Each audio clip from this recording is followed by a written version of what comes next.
चलिए, good evening, जय भीम, नमो बुद्धाय, हर हर महादेव। सभी को जय हिंद, सभी को जय हिंद। आवाज वगैरह मिल पा रही है ना? आप सभी को मिल पा रही है? तो चलिए फिर स्टार्ट करते हैं। देखिए, पहला क्वेश्चन आपका दिया गया है कि बुद्धिहीन शब्द व्याकरण की दृष्टि से किस संवर्ग में आएगा। बुद्धिहीन शब्द व्याकरण की दृष्टि से किस संवर्ग में आएगा, यहाँ पर जो आप देना है, आपका जो आंसर है यहाँ पर राइट इनमें से क्या हो जाएगा। चलिए तो देखिए, बुद्धिहीन की अगर बात करते हैं तो आप कहेंगे किसी न किसी व्यक्ति की गुण की बात हो रही है, और जब गुण है तो आप कहेंगे सर ये है आपका विशेषण, ऑप्शन सी नंबर है राइट हो जाएगा दोस्तों। ठीक है, राधे राधे भी, राधे राधे। अगला है छत से ईंट गिरी वाक्य में कौन सा कारक है। छत से ईंट गिरी वाक्य में कौन सा कारक है। और देखिए यहाँ पर जो से शब्द आपका दिया है, और छत से जब ईंट गिरेगी तो अलग होगी, और जब अलग होगी तो आप कहेंगे सर ये है आपका अपादान कारक। मतलब ऑप्शन जिसका आएगा ए नंबर है, बिल्कुल सही जवाब इनमें से राइट हो जाएगा। क्लियर है? आगे बढ़िए, क्वेश्चन आपसे अगला पूछा गया है, कह रहा है निम्नलिखित में से कौन सा पदबंध का भेद नहीं है। कौन सा पदबंध का भेद नहीं है, आपसे क्वेश्चन पूछा गया है यहाँ पर 3 नंबर में। और 3 की अगर बात कर लेते हैं तो आपका आंसर क्या हो जाएगा। यहाँ पर देखो, विशेषण पदबंध होता है, क्रिया पदबंध होता है, संज्ञा पदबंध होता है, लेकिन जो आपका अव्यय पदबंध है ये आपका नहीं होता है। तो आपका जो आंसर आएगा यहाँ पर आपका बी जिसका आया बिल्कुल राइट हो जाएगा। अगले क्वेश्चन को आते हैं। क्वेश्चन दिया गया है समुच्चय बोधक को कहते हैं। समुच्चय बोधक को कहते हैं और क्या कहते हैं। तो समुच्चय बोधक जो आपका होता है दोस्तों, अविकारी होता है, विकारी होता है। याद रखिएगा, समुच्चय बोधक जो आपका होता है ये आपका अविकारी होता है। क्या होता है? ये आपका अविकारी होता है। इसका जो ऑप्शन है यहाँ पर आपका बनेगा क्या, ए नंबर ए राइट हो जाएगा। क्लियर है? मतलब ये सदैव अपवर्तित ही रहता है ना। अगला दिया गया है कि व्यस्त शब्द का उपयुक्त विलोम क्या है। बताइएगा, व्यस्त शब्द का उपयुक्त विलोम विलोम क्या बनेगा। चलिए क्वेश्चन नंबर 5 ऑप्शन देना है, और आपका जवाब इनमें से क्या होगा। और देख सकते हैं आपके जवाब भी आ रहे हैं, काफी लोगों के जवाब आ गए हैं। देखिए 5 का जो ऑप्शन है यहाँ पर आपका सी नंबर है। याद रखिएगा कि व्यस्त का हो जाएगा अव्यस्त हो जाएगा, मतलब अगर आ लगा देते हैं तो आपका ये विलोम बिल्कुल सही जवाब हो जाएगा। अगला दिया गया है निर्धन में कौन सा उपसर्ग दिया गया है। निर्धन में कौन सा उपसर्ग दिया गया है, क्वेश्चन नंबर है यहाँ पर आपका 6 दिया गया है। और 6 की अगर बात करते हैं तो ऑप्शन क्या बनेगा, नि बनेगा या आपका निर बनेगा। क्या बनेगा, आपको जवाब देना है। चलिए दोस्तों, यहाँ पर क्वेश्चन नंबर आपका 6 दिया गया है, और 6 की अगर बात करते हैं तो ऑप्शन क्या बनेगा। चलिए देखो, यहाँ पर आप अगर तोड़ेंगे तो आपको बनेगा निर, है ना, फिर धन। क्योंकि भैया धन इसका मूल शब्द आएगा, क्योंकि उपसर्ग आप पढ़ रहे हैं, तो धन इसका हो जाएगा मूल शब्द। ठीक है ना। तो बच्चे का यहाँ पर जो रा है वो आपका आधा, अर्थात यहाँ पर जो ऑप्शन है आपका डी नंबर है राइट हो जाएगा। अगला क्वेश्चन यहाँ पर दिया गया है कि गौरव गाथा इन दोनों शब्दों के बीच लगा हुआ चिन्ह कौन सा है। यहाँ पर दिया है गौरव गाथा इन दोनों शब्दों के बीच लगा हुआ जो चिन्ह है यहाँ पर कौन सा है। आप कहेंगे सर यहाँ पर देखा जाए तो आपका ये चिन्ह होता है योजक, जो कि यहाँ पर आंसर है आपका सी नंबर है, योजक चिन्ह आपका आंसर है राइट हो जाएगा। क्लियर है? आगे बढ़िए, क्वेश्चन दिया गया है कि भारतीय शब्द का बहुवचन क्या होता है। भारतीय शब्द का बहुवचन क्या होता है, क्वेश्चन नंबर है 8 दिया गया है। और 8 की अगर बात कर लेते हैं तो ऑप्शन क्या हो जाएगा। चलिए 8 नंबर की अगर बात कर लेते हैं तो आप कहेंगे सर ऑप्शन बनेगा यहाँ पर कौन सा, ए नंबर है। भारतीयों शब्द जो ऑप्शन दिया है ए नंबर है, ये बिल्कुल सही जवाब इनमें से राइट हो जाएगा। ठीक है ना। अगला क्वेश्चन दिया गया है विद्वान शब्द का स्त्रीलिंग क्या होता है। विद्वान शब्द का स्त्रीलिंग क्या होता है, क्वेश्चन नंबर है 9 का ऑप्शन देना है। चलिए यहाँ पर देखा जाए विद्वान के अगर जवाब दिया जाए 9 को ऑप्शन, तो आप कहेंगे सर विद्वान का होता है विदुषी। क्या होता है, विदुषी। कहाँ पर है, ऑप्शन दिया गया है यहाँ पर ए नंबर ए राइट हो जाएगा, विदुषी हो जाएगा। ठीक है ना। और भैया पुरुष को विद्वान कहते हैं। ठीक है, पुरुष को बोलते हैं विद्वान बोलते हैं। अगला क्वेश्चन दिया गया है किस वर्ग का उच्चारण स्थान कंठ तालु से होता है। हमने कहा कंठ जो होता है आपका कौन होता है, क वर्ग, और क वर्ग के साथ आपका जो होता है यहाँ पर आ होता है, बड़ा आ भी होता है, और तालु होता है च वर्ग में, और इसमें होता है ई होता है। जब आ और ई वाले में होता है इनका मिलन, तो कहीं ना कहीं इसमें परिवर्तन आता है, और ये हो जाता है क्या, अ बनता है। तो आप कहेंगे सर ऑप्शन बी नंबर जो आपका दिया है कंठ तालु आपका आंसर है राइट हो जाएगा। क्लियर है? अगले क्वेश्चन को आते हैं। क्वेश्चन आपसे दिया गया है और कह रहा है भाव युक्त शुद्ध अनुवाद आपको बताना है। चलिए क्वेश्चन नंबर आपका 11 है, और आपसे कह रहा है कि भाव युक्त शुद्ध अनुवाद इनमें से क्या होगा। दिया है आई वाज ओवर जॉय, इसका सही अर्थ इनमें से क्या हो जाएगा। आप कहेंगे सर क्वेश्चन नंबर आपका जो 11 है यहाँ पर हो जाएगा आई मतलब मैं, है ना, मतलब मेरा, वाज ओवर जॉय मेरा दिल बाग बाग हो गया, है ना। ऑप्शन बनेगा यहाँ पर सी नंबर ए राइट हो जाएगा, मेरा दिल बाग बाग हो गया। अगला क्वेश्चन देखो आपसे दिया गया है वाचस्पति किस समास का समस्त पद है। वाचस्पति किस समास का समस्त पद है। चलिए क्वेश्चन नंबर आपका 12 है और 12 की अगर बात कर लेते हैं तो यहाँ पर ऑप्शन क्या हो जाएगा। यहाँ पर आपसे कहेंगे सर इसमें बना है अलुक तत्पुरुष समास। क्या है? अलुक तत्पुरुष समास होता है। इसका जो ऑप्शन बनेगा वो आपका बी बनेगा। लेकिन याद रखिएगा जो लोग यहाँ पर नत दे रहे हैं तो नत वाले में अन लगा होता है, मतलब आ जो निगेटिव सेंस होता है वो लगा होता है, तब आपका नत होता है। इसका जो ऑप्शन बनेगा आपका बी नंबर हो जाएगा। कौन सा? बी नंबर है। यहाँ पर हो जाएगा आपका अलुक तत्पुरुष समास, मतलब जिसमें से विभक्ति का लोप नहीं होता है। इस समास में पूर्व पद की विभक्ति का लोप नहीं होता है, जैसे युधिष्ठिर होता है, आत्मनेपदम होता है, अंतेवासी होता है, परस्मैद होता है। इन शब्द में दोस्तों क्या होता है? अलुक तत्पुरुष होता है। अगला क्वेश्चन यहाँ पर दिया गया है कि रौद्र रस का स्थायी भाव इनमें से क्या है। चलिए क्वेश्चन नंबर आपका दिया है 13 और 13 की अगर बात करते हैं रौद्र रस, तो रौद्र रस का ऑप्शन क्या हो जाएगा।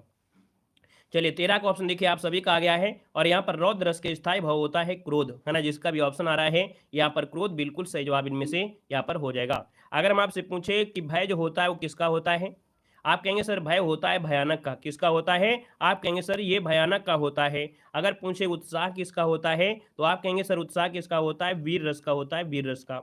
यहाँ पर विस्मय अगर पूछे विस्मय किसका होता है तो आप कहेंगे सर ये होता है अद्भुत रस का। किसका होता है? अद्भुत रस का होता है। क्लियर हो रहा है। चलिए अगला क्वेश्चन बताएगा कि बुरा भला शब्द में कौन सा समास है।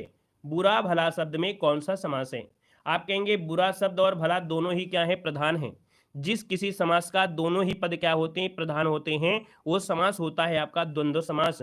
और द्वंद्व समास जो ऑप्शन है वो आपका ए नंबर इसका राइट हो जाएगा, ए नंबर आपका बन जाएगा। क्लियर है ना।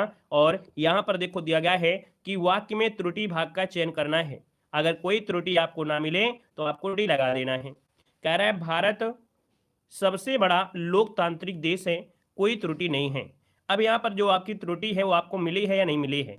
हमने कहा कि जब भी कभी देश की बात होती लोकतांत्रिक शब्द नहीं होता है, होता है लोकतंत्र। शुद्ध शब्द होता है लोकतंत्र होना चाहिए था, इसलिए ये आपका पॉइंट आपका यहाँ से गलत हो जाता है।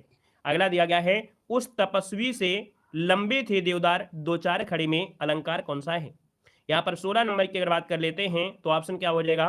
तो भैया उस तपस्वी से लंबे थे देवदार दो चार खड़े। यहाँ पर जो आंसर बनेगा वो दोस्तों आपको बनेगा प्रतीप अलंकार। अगर आपने नहीं पढ़ा है तो भैया टॉपिक वाइज जो क्लासें आपको दी जाती है ना उनको जरूर देखिएगा, है ना। आपके अलंकार हो चाहे कुछ भी, वो बिल्कुल आसान लगेगा। देखो यहाँ पर आप कहेंगे सर प्रतीप अलंकार जो है ये होता क्या है।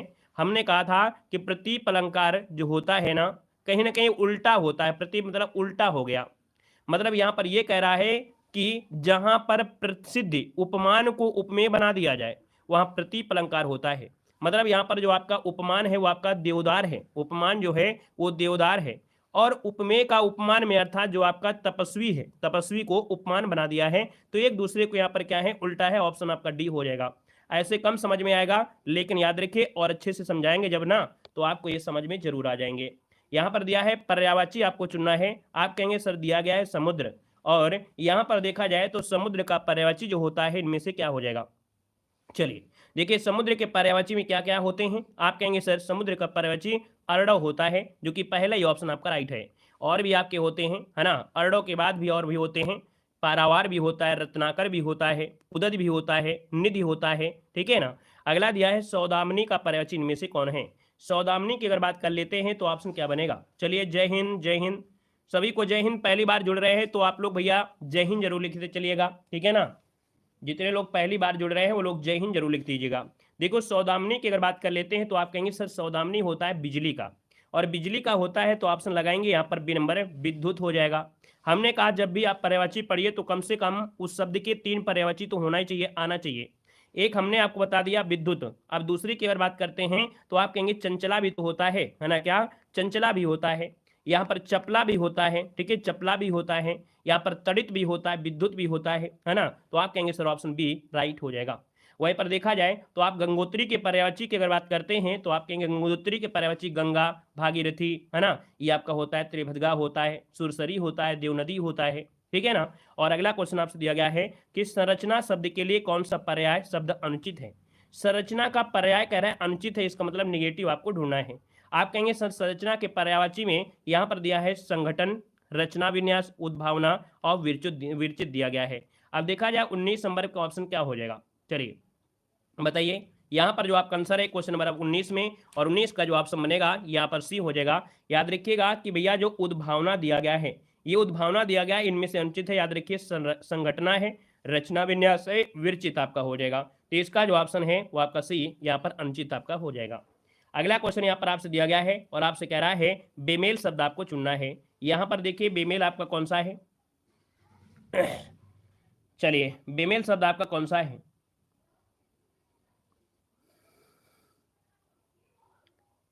अर्नव कानन वन ये जंगल के होते हैं भैया, सुन तो लिया और क्या चाहिए।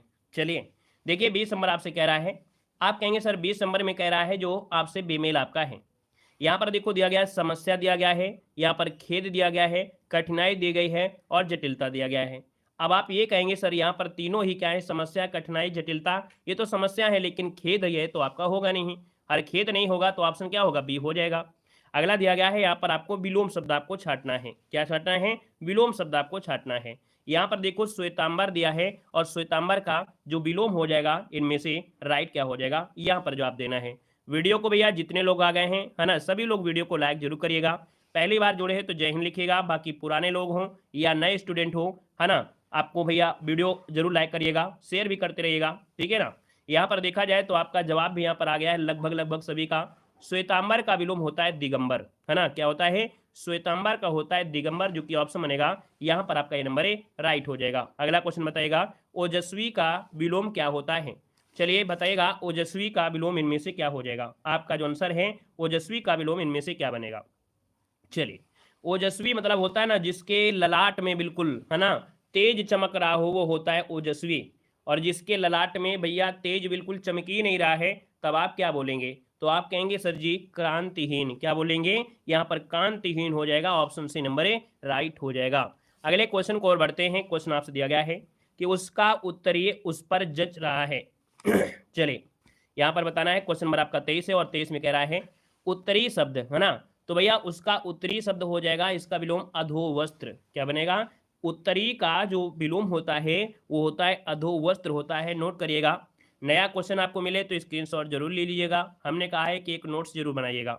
आप जितने भी चैनल में आप पढ़ते हैं, ठीक है ना, क्योंकि हमें मालूम है कि बहुत ऐसे स्टूडेंट हैं जो 1 चैनल 2 चैनल 3 चैनल 4 चैनल मतलब जहां भी मर्जी होती है वहां पर पढ़ते रहते हैं।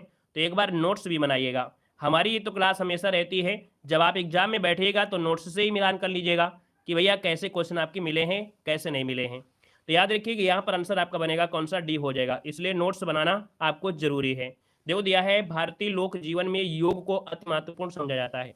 देखो कंपेयर के लिए नहीं, बस आपकी सुविधा के लिए है कि भैया जो चीज़ आपको नहीं आती है उसका स्क्रीनशॉट लेंगे और कॉपी में लिखेंगे और उसका रिवीजन करेंगे तो आपको याद होगा। बाकी जो आता है तो वो तो आपका रहेगा ही रहेगा, जो नहीं आता है उसका भी रिवीजन होता रहेगा, है ना। देखो योग दिया है और योग का विलोम क्या हो जाएगा, आप कहेंगे सर योग का होता है भोग। क्या होता है, भोग होता है। ऑप्शन बी यहाँ पर राइट हो जाएगा। अगला क्वेश्चन दिया गया है कि निम्नलिखित में से असमानार्थक शब्द का चयन करना है। असमानार्थक शब्द आपसे पूछा गया है, आपका क्वेश्चन नंबर आपका 25। और यहाँ पर देखो दिया गया पीड़ा दिया है, व्यथा दिया है, दर्द दिया है, लेकिन यहाँ पर संकट भैया क्या इनका मैचिंग कर रहा है क्या। आप कहेंगे सर यहाँ पर मैचिंग तो नहीं कर रहा है। पीड़ा, दर्द, है ना, और व्यथा ये तीनों एक समानार्थी हैं, जबकि कष्ट तीनों से भिन्न है ना। अगला क्वेश्चन बताइएगा स्नेह, अनुराग, द्वेष और प्रीति। देखा जाए तो स्नेह, अनुराग, प्रीति ये प्रेम होते हैं, लेकिन द्वेष तो आपका होगा नहीं, है ना। द्वेष यहाँ पर नहीं होगा दोस्तों, याद रखिएगा, ठीक है ना। अगला है आंखों में गड़ना, इस मुहावरे का सही अर्थ क्या होता है।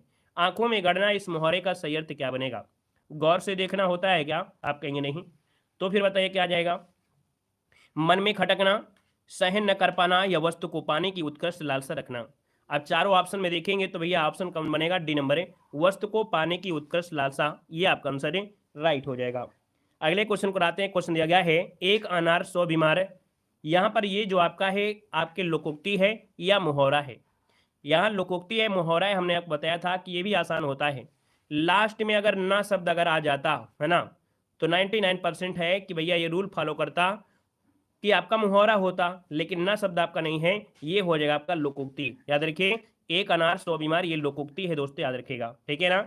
और यहाँ पर दोस्तों देखिए अगला पॉइंट दिया है चूरन का तत्सम कौन है। यहाँ पर बताइए चूरन का तत्सम कौन कौन बताएगा, जल्दी से बताइए।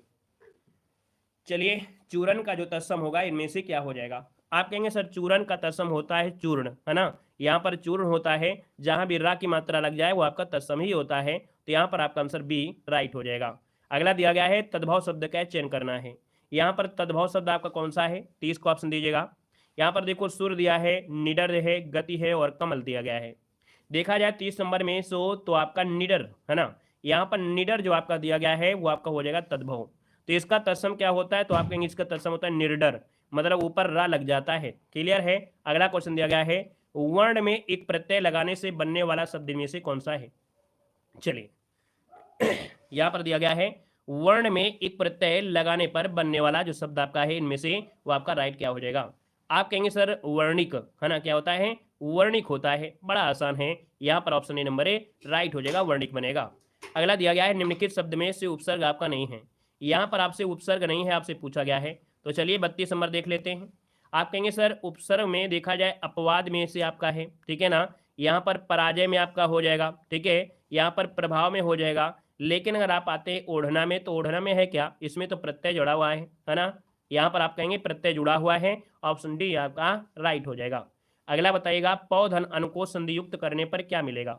पौधन अन दिया गया है, अगर यहाँ पर पोधन अन होता तो आपका पवन बन जाता है ना, पोधन अन होता तो पवन बन जाता। लेकिन अव है तो इसका मतलब मात्रा हो जाएगा बड़ा पा, और यहाँ पर हो जाएगा पावन, क्या बनेगा, पावन आपका आंसर राइट हो जाएगा।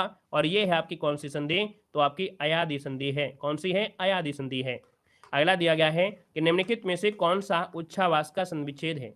उच्छ्वास का संविच्छेद क्या है बताना है। संविच्छेद आपने पढ़ा होगा है ना, हमने वीडियो अपलोड किया था। हमने कहा था जब व्यंजन संधि होती है और अगर चा के बाद अगर छा होता है तो इस चा का परिवर्तन हो जाता है।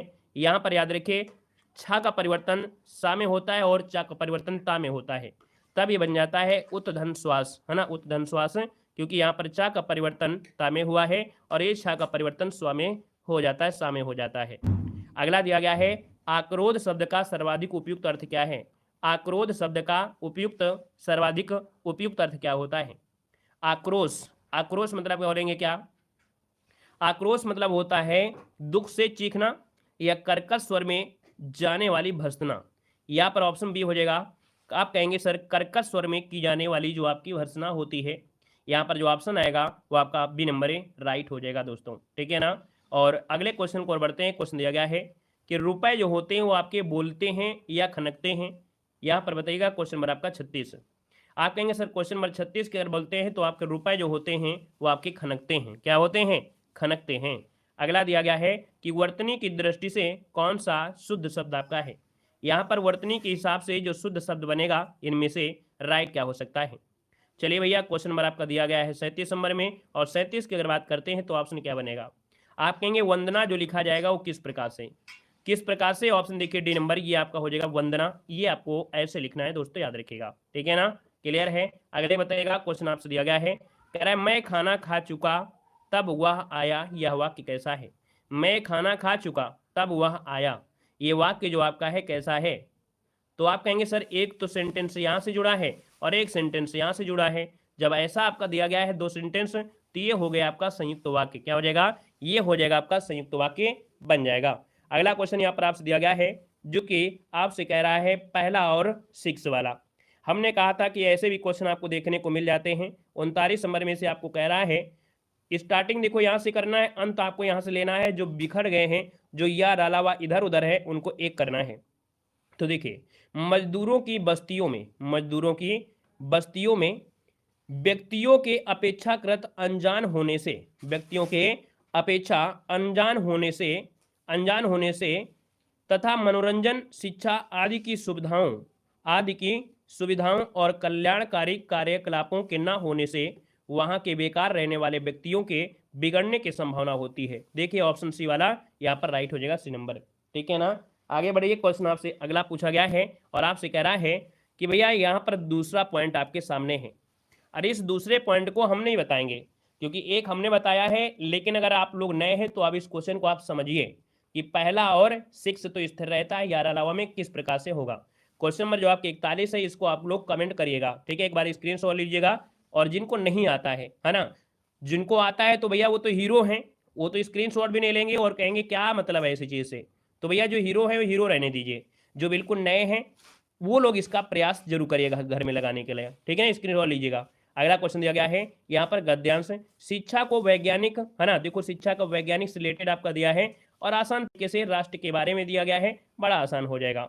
अब आते हैं यहाँ पर क्वेश्चन नंबर आपका यहाँ पर 46। बाकी जो आपके यहाँ पर गद्यांश के क्वेश्चन है ना, उसके जो आपके नंबर हैं वो आपके गूगल पे के माध्यम से आपके पास भेज दिए गए हैं।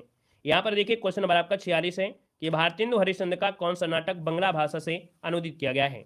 यहाँ पर देखो क्वेश्चन आपका दिया है कि भैया भारतेंदु हरिश्चंद्र का कौन सा नाटक है जो कि बांग्ला भाषा से अनुदित किया गया है। आप कहेंगे सर क्वेश्चन नंबर जो आपका 46 है यहाँ पर जो आपका है वो है आपका विद्या सुंदर। क्या हो जाएगा यहाँ पर विद्या सुंदर जो ऑप्शन है वो आपका राइट हो जाएगा, ठीक है ना। और यहाँ पर दोस्तों जो आपका चंद्रावली है ये भारतेंदु हरिश्चंद्र का मौलिक नाटक है। क्या है? मौलिक नाटक है। कवि वचन सुधा ये इनकी पत्रिका है, ठीक है ना। और अगला क्वेश्चन दिया गया है कि आनंद कादम्बनी के संपादक आपके कौन हैं। आनंद कादम्बनी के जो संपादक हैं इनमें से वो आपके होंगे क्या 47 में। दोस्तों यहाँ पर आनंद कादम्बनी आपके बद्री नारायण चौधरी प्रेमघन, जो कि ऑप्शन है आपका सी नंबर है, ये आपका राइट हो जाएगा। अगला क्वेश्चन दिया गया है कि भूषण किस काल के कवि हैं। भूषण किस काल के कवि हैं, क्वेश्चन नंबर 48 देना है। आप कहेंगे सर भूषण की अगर बात करते हैं तो ये तो रीत काल के आते हैं, है ना। याद रखिए जो आपके भूषण है ये हिंदी में रीत काल के अंतर्गत आते हैं, ठीक है ना। और वीर रस की रचना करने वाले इन कवियों का नाम यहाँ पर देखा जाए वास्तविक नाम इनका क्या है तो घनश्याम है। इनका भूषण का वास्तविक नाम क्या है? घनश्याम है। अगला है कि हिंदी प्रदीप पत्रिका का जो संपादन किया है वो किसने किया है। हिंदी प्रदीप पत्रिका का संपादन किसने किया था। चलिए यहाँ पर जो आप देना है आपका आंसर में से क्या हो जाएगा। आप कहेंगे सर हिंदी प्रदीप जो कि ऑप्शन बी नंबर है बाल कृष्ण भट्ट। क्या हो जाएगा? बाल कृष्ण भट्ट ने कब किया था तो 1877 में किया था। ये एक मासिक पत्रिका है, मतलब एक मंथ में एक बार निकलती है। और अगला है मृगावती किसकी रचना है। मृगावती जो रचना है वो आपकी किसकी है। मृगावती की बात करते हैं तो आप कहेंगे सर मृगावती के जो लेखक हैं वो आपकी कुतुबन है, जो कि ऑप्शन हो जाएगा सी नंबर कुतुबन, इसका आंसर है राइट हो जाएगा, है ना। और देखा जाए मृगावती के नायक जो कि मृगी रूप नायिका मोहित हो जाते हैं, उनकी खोज में निकल पड़ते हैं, तो उनके बारे में ऐसी जानकारी यहाँ पर आपकी दी गई है। अगला क्वेश्चन आपका सामने दिया गया है, कह रहा है उर्वशी किसका काव्य है। चलिए क्वेश्चन नंबर आपका 22 दिया गया है। आपका जो आंसर बनेगा यहाँ पर राइट क्या हो सकता है। आपसे राय है उर्वशी किसका काव्य है। यहाँ पर दिया है रामधारी सिंह दिनकर, यहाँ पर है महादेव वर्मा और जयशंकर प्रसाद और मैथिलीशरण गुप्त। आप कहेंगे सर यहाँ पर देखा जाए तो रामधारी सिंह दिनकर बताना है, लेकिन अगर रामधारी सिंह दिनकर ना होते ऑप्शन में तब आप क्या बोलते, तब आप बोलते सर जयशंकर प्रसाद। सबसे पहली प्राथमिकता आपको देना है आपके रामधारी सिंह दिनकर में देना है। अगला दिया गया है कि पंजाब में हिंदी का प्रचार जो किया था वो किसने किया था। क्वेश्चन नंबर है यहाँ पर 23 देना है। ऑप्शन जो आपका होगा इनमें से क्या हो। देखो आपसे कह रहा है पंजाब में हिंदी का प्रचार किसने किया था। आप कहेंगे सर ऑप्शन में से क्या हो जाएगा, ये है आपके श्रद्धा राम फुल्लौरी, जो कि ऑप्शन बनेगा बी नंबर राइट हो जाएगा। क्लियर है।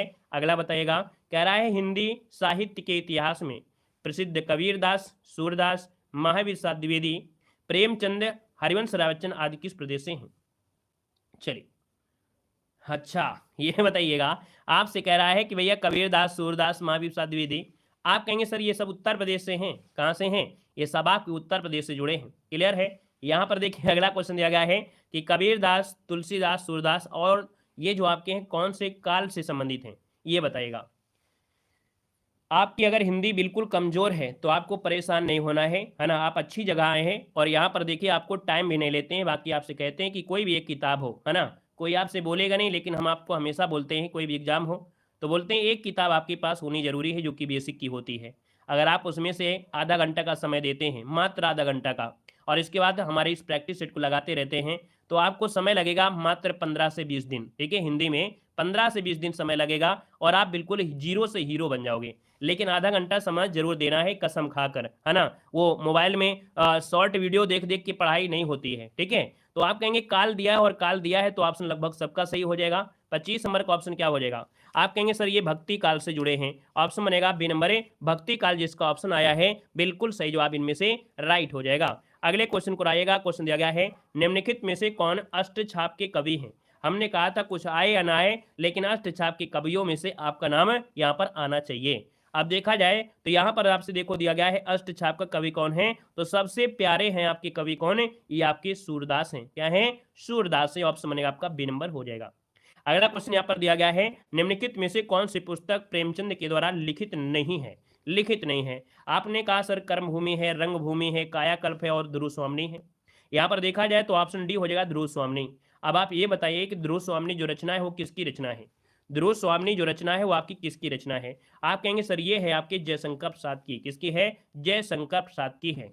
अगले क्वेश्चन को बढ़ते हैं। क्वेश्चन दिया गया है, आपसे कह रहा है निम्नलिखित में से किसको साहित्य अकादमी पुरस्कार मिला है? इनमें से जो साहित्य अकादमी पुरस्कार मिला है वो किसे मिला है दोस्तों? यहाँ पर जवाब देना है। क्वेश्चन नंबर आपका 28 दिया है और 28 की अगर बात करते हैं तो ऑप्शन क्या हो जाएगा? चलिए क्वेश्चन नंबर 28 देखा जाए तो यहाँ पर आंसर आपका हो जाएगा क्या? यहाँ पर रखिए ऑप्शन बी हो जाएगा नामवर सिंह। याद रखिए नामवर सिंह को साहित्य अकादमी पुरस्कार मिला है। मतलब देखा जाए जो ऑप्शन आपका आ गया है बी नंबर बिल्कुल हो जाएगा। और भैया इनको मिला था 1971 में मिला था, है ना, नए प्रतिमान के लिए, कविता के नए प्रतिमान के लिए इनको भैया साहित्य अकादमी पुरस्कार मिला था। अगला क्वेश्चन यहाँ पर आपसे दिया गया है कि ज्ञानपीठ पुरस्कार किस भाषा से संबंधित है? ज्ञानपीठ पुरस्कार जो आपकी है वो किस भाषा से है? आप कहेंगे सर भाषा की बात किया है तो जो संविधान की 8वीं अनुसूची है उनमें से सभी भाषाओं के लिए यहाँ पर ज्ञानपीठ पुरस्कार प्रदान किया जाता है। अगला क्वेश्चन यहाँ पर आपसे दिया गया है कि कबीर की जो भक्ति का स्वरूप है वो कैसा है? कबीर कैसी भक्ति चाहते हैं? कबीर की जो भक्ति है वो आपकी कैसी है? आप कहेंगे सर कबीर की जो भक्ति है ना, वो कैसी है? निर्गुण ब्रह्मा की है, निर्गुण आपकी उपासना करते हैं। क्या करते हैं? निर्गुण उपासना करते हैं। तो ऑप्शन डी नंबर राइट हो जाएगा। नोट कर लीजिएगा, स्क्रीनशॉट भी आप लोग ले लीजिएगा क्योंकि भैया आप लोगों के गलत जवाब आ रहे हैं, तो स्क्रीनशॉट ले लीजिए, ऑप्शन डी नंबर। अगला है अयोध्या सिंह उपाध्याय हरिऔध जी की प्रसिद्ध रचना कौन सी है? अयोध्या सिंह उपाध्याय हरिऔध जी की जो रचना है वो आपकी है कौन सी? देखो भैया 31 नंबर आपसे दिया है और आप कहेंगे सर 31 नंबर में ये सबसे प्रसिद्ध रचना आपकी प्रिय प्रवास है ना? क्या है? प्रिय प्रवास, जो कि महाकाव्य है। यहाँ पर आंसर आपका बी वाला जिसका आया है राइट हो जाएगा। अगला क्वेश्चन दिया गया है कि फणीश्वर नाथ रेणु द्वारा रचित उपन्यास कौन सा है? फणीश्वर नाथ रेणु के द्वारा उपन्यास इनमें से कौन है? यहाँ पर देखिए फणीश्वर नाथ रेणु जो कि ऑप्शन है सी नंबर मैला आंचल। मैला आंचल दोस्तों याद रखिएगा ये फणीश्वर नाथ रेणु के द्वारा है। और अगला क्वेश्चन दिया गया है कि इनमें से कौन सी मीराबाई द्वारा रचित रचना नहीं है? मीराबाई के द्वारा रचित रचना नहीं है दोस्तों, आपको 33 नंबर लॉक करना है। आप कहेंगे सर 33 नंबर आपसे दिया है और 33 नंबर में देखा जाए तो आंसर क्या हो सकता है? चलिए जल्दी बताइए। यहाँ पर देखो दिया गया है गीत गोविंद दिया गया है ना, गीत गोविंद दिया गया है। और कौन हो सकता है क्या भाई? यहाँ पर आपका वैदेही वनवास भी हो सकता है क्या? चलिए गीत गोविंद जयदेव की है, बिल्कुल सही है ना, बिल्कुल सही बात आपकी है। अब यहाँ पर देखा जाए वैदेही वनवास, तो वैदेही वनवास इनकी तो है नहीं है, मतलब यहाँ अयोध्या सिंह उपाध्याय होगा। अर्थात यहाँ पर जो ऑप्शन बनेगा वो ए और सी बनेगा, इसमें से ए और सी हो जाएगा। अगला क्वेश्चन दिया गया है सत्यार्थ प्रकाश उपन्यास के लेखक का नाम बताना है। यहाँ पर दिया है सत्यार्थ प्रकाश दिया गया है। और सत्यार्थ प्रकाश की बात करते हैं तो यहाँ पर जो 34 को ऑप्शन बनेगा वो राइट क्या होगा? तो राइट आंसर हो जाए आपका दयानंद सरस्वती। आप सभी का जवाब बिल्कुल सही हो जाएगा, है ना। अगला आपसे कह रहा है कि कितने पाकिस्तान उपन्यास के लेखक इनमें से कौन है? कितने पाकिस्तान उपन्यास के जो लेखक हैं इनमें से वो आपके राइट क्या हो जाएंगे? कितने पाकिस्तान? चलिए 35 नंबर जवाब दीजिएगा। बहुत अच्छे, बहुत प्यारा जवाब है, बहुत ही सुंदर जवाब है। यहाँ पर जो ऑप्शन है आपका जवाब इनमें से कितने पाकिस्तान हो जाएगा, ऑप्शन बी। ये है कमलेश्वर की है। किसकी है? कमलेश्वर की है दोस्तों, याद रखिएगा। अगला आपसे यहाँ पर कह रहा है कि इनमें से कौन सी गजानन माधव मुक्ति बोध जी के द्वारा रचित रचना नहीं है? गजानन माधव मुक्ति बोध के द्वारा देखा जाए तो रचनाओं में से चांद का मुंह टेढ़ा ये बिल्कुल है, नए साहित्यकार का सौंदर्य भी है, भूरी भूरी खाक धूल ये भी है, लेकिन अंधा युग आपका नहीं है। अब अंधा युग जो आपका है किसका है? तो आप कहेंगे कि सर ये है धर्मवीर भारती का है। तो option C number A right हो जाएगा। नेक्स्ट क्वेश्चन दिया गया है रंगभूमि किस प्रसिद्ध लेखक का रचित उपन्यास है? रंगभूमि जो है वो किस प्रसिद्ध लेखक का रचित उपन्यास है? हमने कहा रंगभूमि, है ना, ये है आपके प्रेमचंद की।